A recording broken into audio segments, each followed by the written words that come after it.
na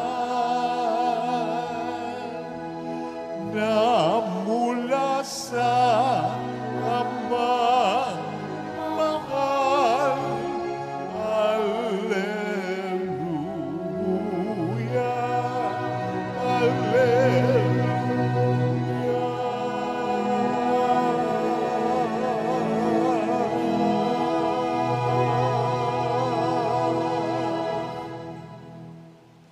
Sumainyo ang Panginoon. At sumayo rin. Ang mabuting balita ng Panginoon ayon kay San Juan. Papuri sa iyo, Panginoon.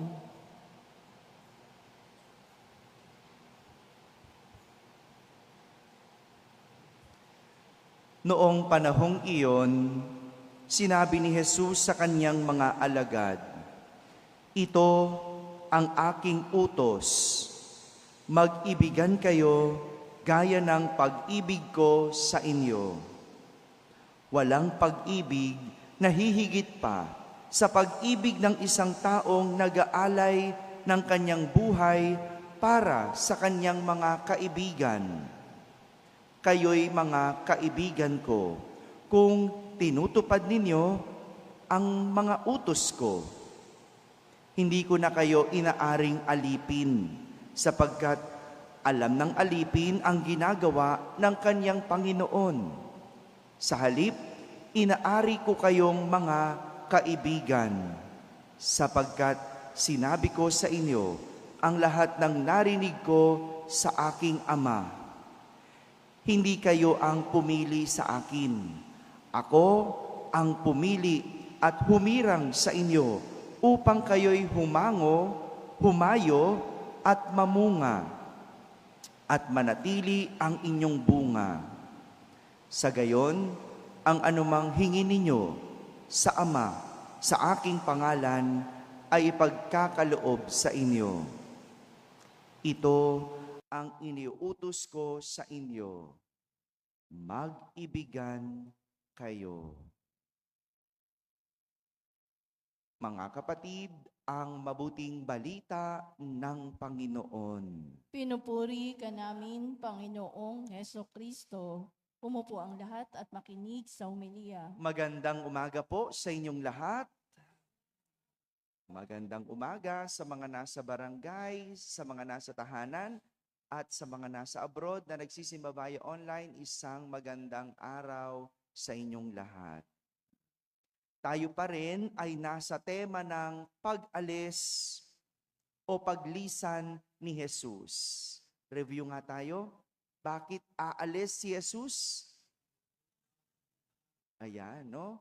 Babalik na siya sa kanyang Ama, no? Kaya 2 linggo mula ngayon, ipagdiriwang natin ang pag-akyat ni Jesus sa langit.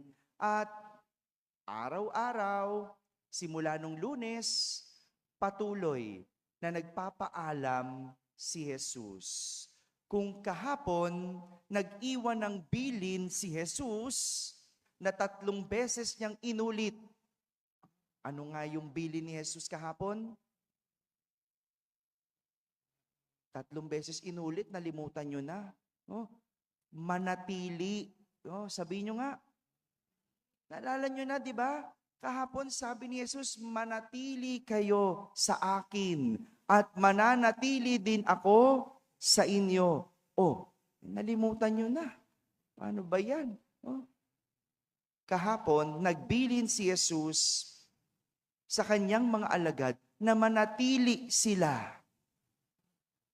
Alam kasi ni Jesus pag alis niya, magkakanya-kanya na sila. Alam kasi ni Jesus na pag alis niya, babalik na sila sa dati nilang buhay. Alam ni Jesus na walang mananatili. Kaya nga kahapon, 3 beses niyang pinaulit. Sinabihan, binilinan ang kanyang mga alagad na manatili.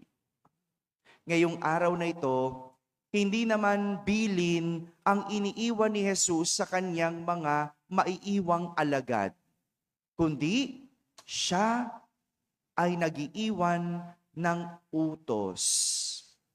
At ang utos ni Jesus, mag-ibigan kayo. Mag-ibigan. Sabihin nyo nga, gaya ng sabi ni Jesus, ito ang aking utos. Mag-ibigan kayo, gaya ng pag-ibig ko sa inyo. Ibigin ang isa't isa. At ang basihan ng pag-ibig na iyon ay ang pag-ibig ni Jesus. Hindi sa paraang alam ng mga alagad, kundi sa paraang pag-ibig ni Jesus.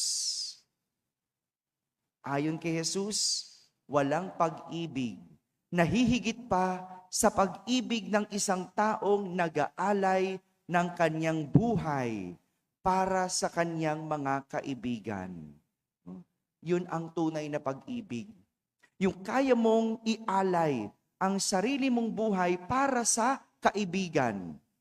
Hindi sinabing para sa nanay, hindi sinabing para sa tatay, hindi sinabing para sa Diyos. Kasi kung para sa pamilya, madali. Di ba? Hello. Kung para sa anak, madali. Kung para sa Diyos, madali. Pero ano sabi? Para sa kaibigan. Ano yung kaibigan? Hindi mo kaano-ano. Hindi mo kadugo. Hindi mo kapamilya. Pero kung kaya mong ibigin ang iyong kaibigan na nag-aalay ng sarili, iyan ang tunay na pag-ibig. Nag-aalay. Sabihin nyo nga, ito ang klase ng pag-ibig ni Jesus na tinuturo niya sa kanyang mga alagad. At hindi lang basta tinuturo, kundi ibinibigay sa kanyang mga alagad. Isang pag-ibig na kayang mamatay at mabuhay. Pag sinabing nag-aalay, hindi lang ibig sabihin nito kaya mong mamatay. Maliwanag? Hindi ibig sabihin nag-aalay ka ng buhay, kaya mong mamatay. Kundi dapat kaya mo ring mabuhay para sa iyong iniibig. Yung mamatay, ibig sabihin, ibinibigay mo ang iyong sariling buhay. Tama? Yung kaya mong maghirap para sa iyong minamahal. Kaya mong magtiis. Kaya mong masaktan. Kaya mong protektahan. Yung ibibigay mo kahit sarili mong buhay. Yan ang pag-aalay. Yan ang ibig sabihin ng mamatay. Pero, ang ibig sabihin ng mabuhay, yung magbibigay habang nabubuhay. Magbibigay habang nabubuhay.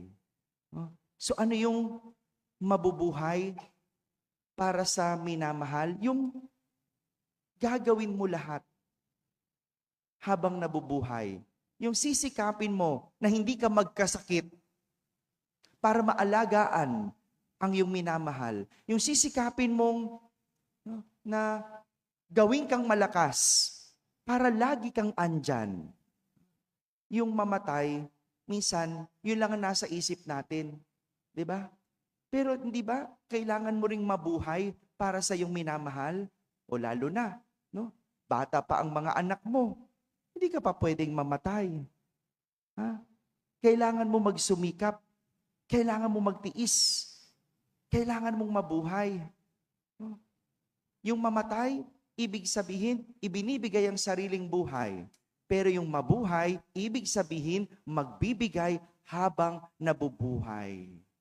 Ano ibig sabihin nung mabuhay? Yung gagawin mo, ibibigay mo habang ikaw ay nabubuhay. Sa madaling salita, ang tawag sa pag-ibig na ito ay sakripisyo. Sakripisyo. Kung titignan natin ang kahulugan ng salitang sakripisyo, ito ay ang pagsuko sa isang bagay para sa mas higit na dahilan. Ulitin ko, ang sakripisyo, pagsuko sa isang bagay para sa isang higit na dahilan.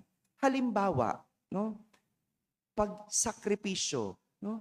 May pambili ka ng pagkain. No? Kung ikaw magulang, bibili ka ng pagkain. No? Lalo na ngayon, ang taas ng bilihin. Kaya sigurado, kapos ang pambili. Di ba? Oh. Pero kahit kapos, anong gagawin mo? Uunahin mo na lang yung anak mo. Yung anak mo na lang muna ang kakain bago ikaw. Sinusuko mo ang para sa sarili mo para may maibigay ka sa anak mo. Yan ang sakripisyo. 'Di ba? O halimbawa, may pera ka, no? Hindi ka na lang magsusugal. Kasi anong gagawin mo? Kaysa ipangsugal mo, pambaon na lang ng anak ko 'to.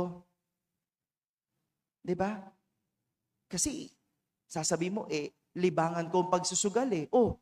Dahil may anak ka, magsasakripisyo ka. No? Hindi ka na lang maglilibang. No? Iisipin mo na lang kapakanan ng anak mo. No? Hindi. Anong ginagawa natin? No? Meron ka naman palang pangsugal, pero wala kang pambaon sa anak. Hello? May kilala kayong ganon? No? Tapos anong gagawin mo? Yung pambaon ng anak mo, i-scholar ko na lang kay father. Ihingin ko na lang sa simbahan. Ang galing, ano? Sakripisyo ba yon? Hello? Di ba? Yung nanay na nagsasakripisyo, yung hindi na bibili ng para sa sarili, ibibili para sa pangangailangan ng anak. No? Yung kakalimutan mo ng iyong sarili, maibigay mo lang ang pangangailangan ng iyong anak. No? Kung magulang ka, dapat ba?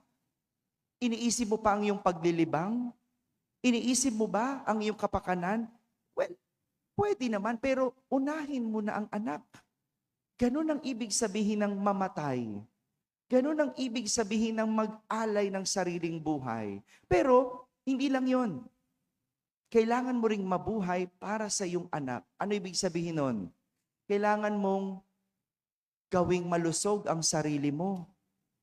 Kasi kung mamamatay ka, sino may iwan sa anak? Di ba? Kaya hindi ka dapat kain ng kung anong gusto mo. Iniisip mo rin, mabubuhay ba ako nito? Naintindihan mo yon, Tay? Ha? Di ba ganon? No? Hindi ka basta inom ng inom dyan sa kanto. Kasi, isipin mo, pag ininom ko ito, mabubuhay ba ako nito? At pag namatay ako, paano na ang iyong may iwan?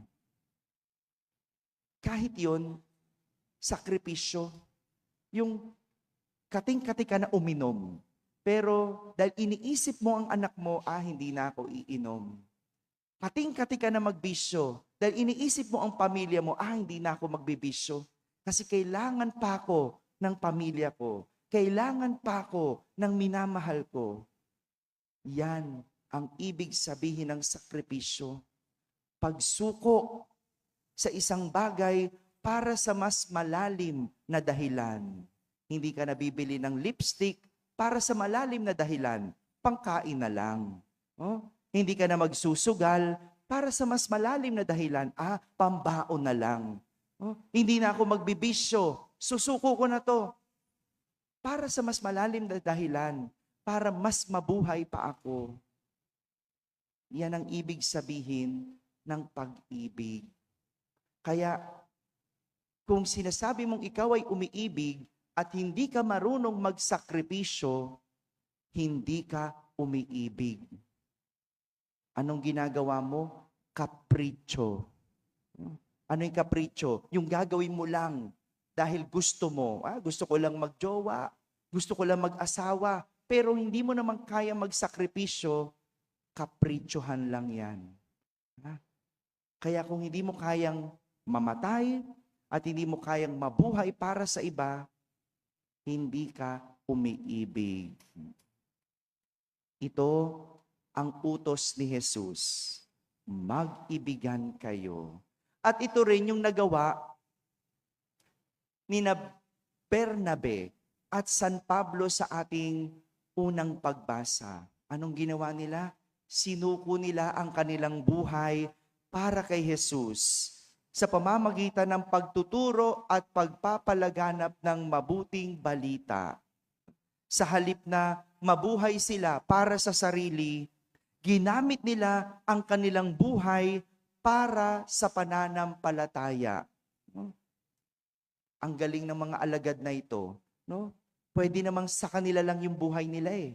Pwede namang gawin nilang lahat ng gusto nila sa buhay nila. Pero dahil may pag-ibig sila kay Jesus, sinuko nila ang kanilang buhay para sa pananampalataya. Yan ang sakripisyo. At ganyan ang pag-ibig na gusto ni Kristo. Mga kapatid, ang ating mga pagbasa ay nagbibigay ng aral at hamon sa atin. Aral kung paano mahalin ang iba at hamon kung paano ialay ang sariling buhay para sa iba. Amen? Amen.